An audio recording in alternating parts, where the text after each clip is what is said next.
Малый и средний бизнес в республике нуждается в максимальной поддержке. На сегодняшний день начинающие предприниматели не могут плодотворно работать в сложившихся условиях. Об этом в рамках проекта «Открытое правительство» говорили бизнесмены и представители ведомств, которые в той или иной мере контролируют процесс ведения предпринимательской деятельности в Северной Осетии. Основная проблема для стартовых проектов – высокие ставки по кредитам от 20 до 27%. При этом банк требует наличия у предприятия суммы размером не менее половины от запрашиваемой. Получается, что стартап-проекты априори не могут быть реализованы. Участники круглого стола также отметили, что малый бизнес однобокий, либо это аптеки, либо салон красоты. А все потому, что размера грантовой поддержки недостаточно для более крупной деятельности. Кстати, в этом году Министерство туризма, предпринимательства и инвестиционной политики отказалось от финансирования начинающих бизнесменов. Для нас очень важно, чтобы, как для органа, отвечающего за государственную политику в сфере реализации и развития малого и среднего предпринимательства, для нас очень важно, чтобы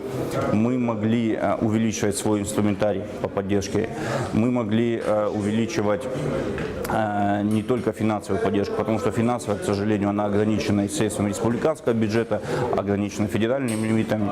Но нам важно, услышав предпринимательское сообщество,